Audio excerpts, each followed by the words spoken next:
Hey, it's Rob Balasabas. Wanted to share an update here that YouTube made to its categories, as far as I know, very recently. And so wanted to share that with you. Let's jump into my screen, okay? So here's my screen. Here's one of my videos. This is an older video. And so I just wanted to share this with you. They made some updates to the categories. Now, this is a funny thing because I've actually never really paid too much attention to the categories. And so this is an old video. I'm in the actual data here in the details. And so I'm going to go down to the very bottom, below the tags, below the description. And if you scroll down under here to categories, so you'll see here, I'm actually going to draw this in so you guys can see it. So you'll see categories right here, category, okay? And I'm gonna actually make this a little bit bigger so you can see it. So there's category. And typically there's been no real category that kind of fits the type of content that I create, which is mostly tutorial content.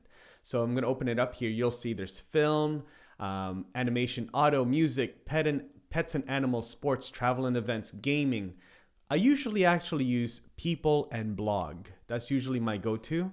Not comedy, although sometimes there's a good, dad joke, but it's not really comedy content, not really news and politics, it is kind of how to but not style. So I never really thought that it would fall into style. Let's see here. There's also science and technology and nonprofits and activism, which is obviously not my type of content if you know my channel very well. So for those of you that are like me, that are creating tutorial type content, this is actually very interesting that now YouTube has what's called education. So education. So if you select education, you'll see here, we got education selected. It actually gives you a whole bunch of additional fields, which again is very interesting to me because I'm going to talk to you a little bit about this and I'm going to walk you through this. It's very interesting because there's some here that maybe is not necessary. The only thing, all of these additional fields here, these ones are all optional, okay? You can just select education as the category and then save it, and that's all good. Now, I don't know whether or not this will hurt or help your videos to be indexed or categorized by YouTube. It's still very new to me here. And so I don't have any conclusions on that, but here's what the additional fields are. So there's type. And so under type, you have edutainment, concept overview, problem walkthrough, real life example, activity, experiment, simulation, and other. This is a tutorial, a StreamYard tutorial on how to add background music. And so it's a bit of a walkthrough. It's definitely a walkthrough actually, but could be a problem. Somebody's trying to solve a problem and this is walking them through it. So this is what I'm going to select. Now the second field here, optional field, is academic system. Very interesting. I would assume Canada. There's no specific academic system. So I'm actually just going to leave this and let's see, I'm going to put none. All right. But just very interesting, still too new.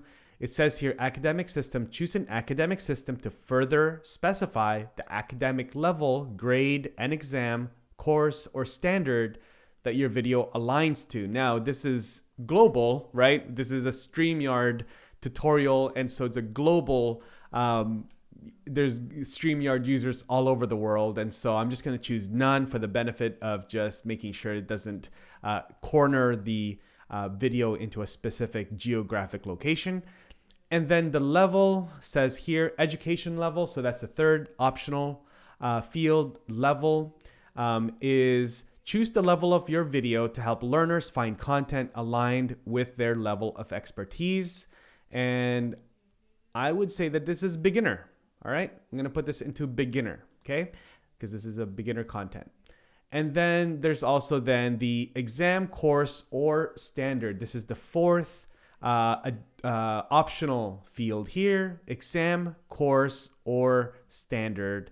And right now it actually doesn't allow me to choose one because I think I have to choose an academic system. So let's see if I choose Canada, academic system. Yes, that allows me to then choose here and enter some type of exam course or standard, which is more of a certification, I would looks like here. So there's a lot of abbreviations as examples. So let's say if I search A, yes, so there are different certifications and things like that that come up when I start searching here. So ACT, let's say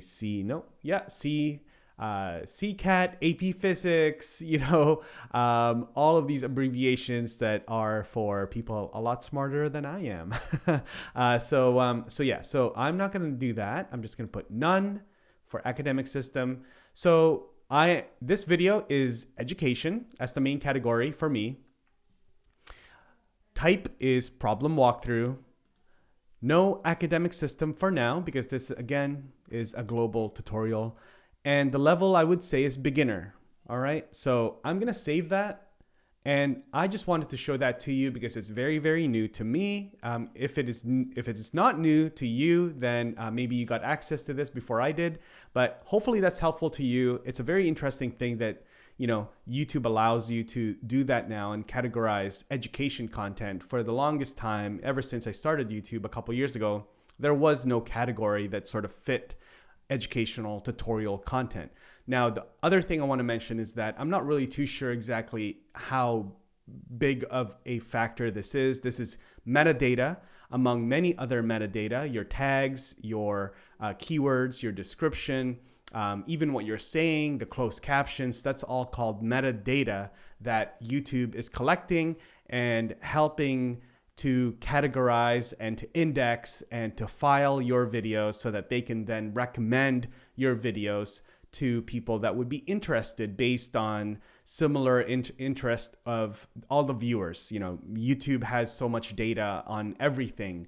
And so I am not super convinced that category is a huge factor in that, but it is a factor. That's why it's here, right? That's why these fields are still here inside of YouTube for you to fill out, for you to choose.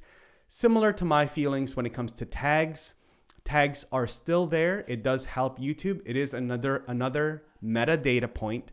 And so definitely use tags. But again, I'm not too convinced that it is a make or break factor. With the success on YouTube is really as a result of many different factors. And a lot of that, the biggest factor that I think is really your videos and your thumbnail. Are your videos keeping people watching, your watch time? And are your thumbnails getting people to actually click and start watching those videos? All right. So hopefully that helps. If you have any questions, please reach out to me. Happy to help always. And hopefully this update is useful to you. All right. Take care.